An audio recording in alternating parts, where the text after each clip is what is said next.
ay lagi kong nakikita at nakakasama si Prime Minister Pham sa mga ASEAN, sa mga APEC. At during that time, linapitan ko siya at sinabi ko dapat mayroon tayong usapan, tayong Vietnam at saka Pilipinas na hindi tayo magkakagulo. Kahit na nagkakagulo yung iba, tayo dapat ay gumawa tayo ng agreement na hindi tayo hindi tayo papasok dyan sa gulo na yan. And that is and then after several meetings, I think 4 or 5 meetings, meron din silang pinopose tungkol nga sa trade in rice specifically. Sinasabi, dahil nabanggit ko rin, na tayo ay number 2 yata na importer galing sa Vietnam. Kaya importante rin sa kanila yung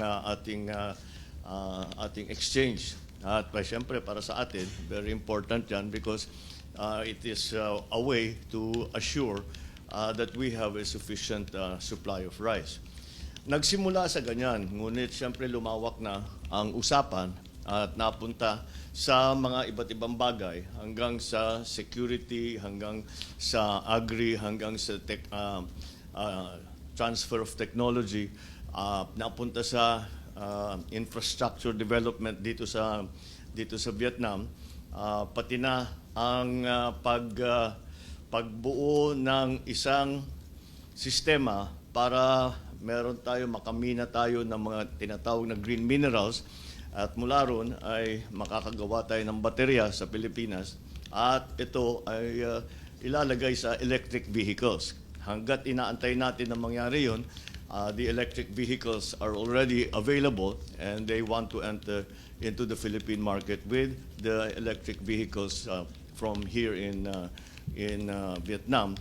Ito ay galing sa Vin Group.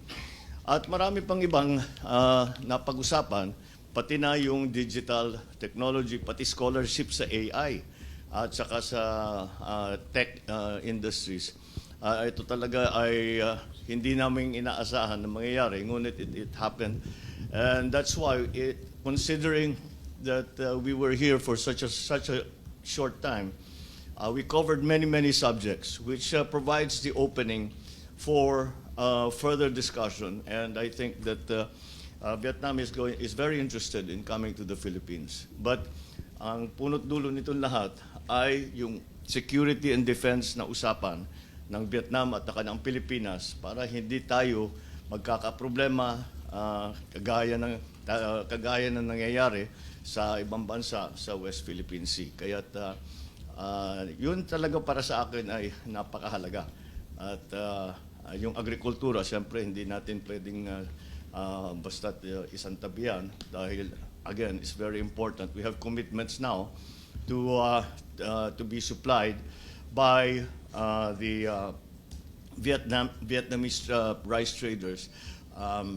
Pinag-uusapan ng amounts at iniikot ni Secretary Kiko Laurel yung kanilang mga ibang lugar. Dinala siya sa mga research stations, sa kanilang mga farms. At ang sabi niya sa akin, marami siyang natutunan at marami siyang nakikita possibilities ng mga potential na pwedeng palaguhin. So that just from those two, I think already we have achieved very much in this very short time. But considering that many other subjects came into play as well, again, marami tayong pwedeng i-develop na potential. Ang ating naging arrangement sa kanila ay yung aking laging sinasabi na kasi yung Vietnam at saka yung Pilipinas, in terms of the economy, in terms of all of that, it is we are very similar. So sasabihin, bakit kayo nagtutulungan? Dahil ang sinusundan natin is let us compete, but let us also cooperate every possible chance that we have. At naunawaan naman talaga nila, and they agreed that that is the way forward. So that is in essence what we have been able to do and what we have been able to achieve on this trip to Vietnam this time. So Now I'll open the floor to your questions. Christina Maralit from Manila Times. Good afternoon po, Mr. President. Sir, in your recent trip to Japan, nabanggit niyo po that the ASEAN must forge its own code of conduct with regards to the South China Sea. And katulad nga po ng nabanggit ninyo, it's imperative na magkaroon tayo ng agreement with Vietnam regarding this. How soon po ninyo inaasahan for this to be crafted, and have you taken this up with the Vietnamese President and the Prime Minister? We're pretty much there. Yun yung memorandum of understanding na ating ginawa between our two coast guards, pati yung mga plano na magkakaroon ng joint cruises at joint exercises this year, 2024. So, talagang yung sinasabi ko noon na magkaroon ng agreement, kung hindi natin matapos ang Code of Conduct with ASEAN and China, ay sabi ko, gawin natin bilateral lang muna ng members of ASEAN para naman hindi na natin kailangan alalahanin na magkakaproblema tayo sa Vietnam, magkakaproblema tayo sa Brunei, magkakaproblema tayo sa Malaysia, etc., etc. So that is what that's the effort that we're trying to do, and we have succeeded in that to a certain measure here in Vietnam. Thank you, sir. Thank you. Kenneth Pasyente, PTV4. Hi sir, good afternoon. Good afternoon. Sir, may update po ba doon sa napagkasunduan ng Department of Agriculture ng Pilipinas at ng Vietnamese National Assembly noong 2022 kung saan yung isusulong po yung kooperasyon sa pagsasaka at pangingisda? Isa po ba yun sa na-discuss nyo rin, sir? Marami tayong napag-usapan. Yun lamang kahit sa research and development. Ang Vietnam ay pumupunta naman talaga sila, yung kanilang mga researcher, yung kanilang mga scientifico, at saka yung kanilang mga magsasaka, ay pumupunta sa IRI at madalas sila nandun and to develop some of the new varieties, to develop some of the new techniques in the cultivation of rice. So that will continue, but mas dadami pa. In terms of fisheries, ang napag-usapan natin ay yung naging maliwanag sa atin kung paano ang treatment natin, kasi merong kaunting kuminsan, may mga Vietnamese fishermen na napapadpad sa Philippine waters and vice versa, kung paano ang handling niyan para hindi magkagulo, just to treat them humanely and to send them back to their respective countries. So yes, in terms of development, yun ang dapat nating pag-usapan pa.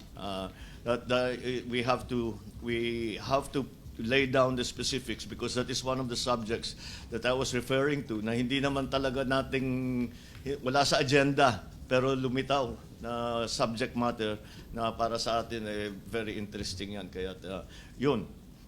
Ito yung simula pa lang. Maraming nasimulan ngayon. Kaya dadami ang diskusyon natin with Vietnam in many other aspects of our relationship. Thank you, Sir. Raquel Bayan, Radyo Pilipinas.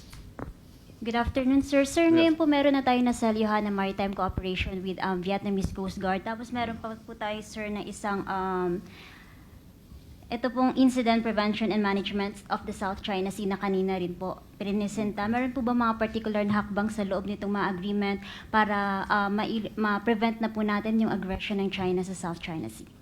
Well, the agreement is between Vietnam and the Philippines. So kung anong gawin ng ibang bansa, hindi naman kasama yon. Basta't ang ating usapan with Vietnam is pagka may nangyari, meron tayong maliwanag na paraan kung paano pag-usapan para hindi lumaki ang gulo.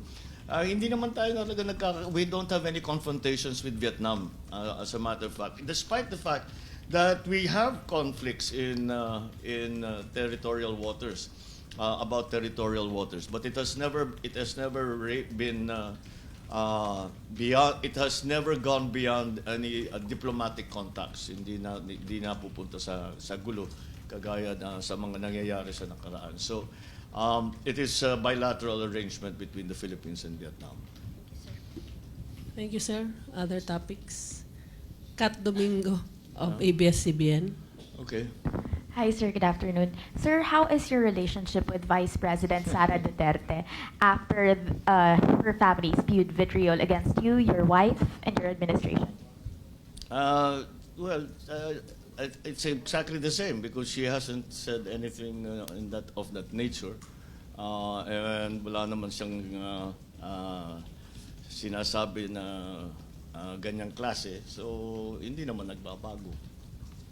Sir, follow up. Will you keep her as your education secretary despite calls?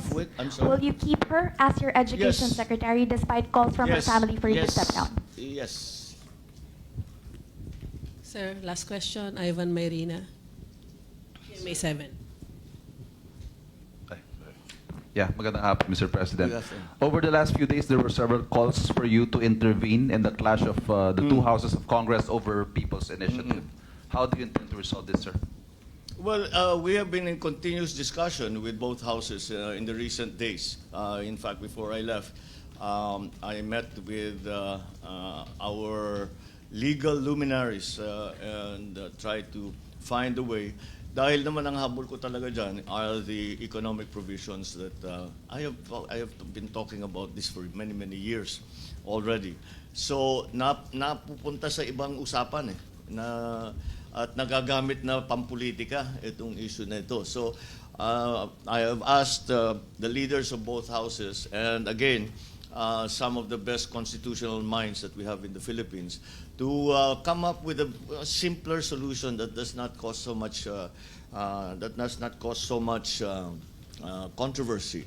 I think it is the usual conflict between the House and the Senate in the whether to vote together or separately. Now, the best advice that we are getting, the best analysis and interpretation that we have, is that the legislature is of a bicameral nature, and therefore that implies that they will vote separately. So, how that will be done now is what we are trying to figure out. Well, how will it be done so that both houses' role in this bicameral system is preserved, and that is what we are working on right now. Sir, and what about the People's Initiative? What happens to the People's Initiative? We don't know yet. We haven't made those decisions yet. But I think as of now, the People's Initiative is they're continuing, but that is not. I don't know if that is still one of the options that remains to us. What do you use the best most, sir? That's why we are asking mga former Chief Justices, si Chief Luke na tinatrabaho, our legal counsel in our soon-to-be centenarian legal counsel, si Manong JP, at yung mga constitutionalist, tinatanong nga natin, ano sa palagay ninyo ang pinakatamang gawin? So the details have not yet been decided upon. That is precisely what we will be working on when I get back.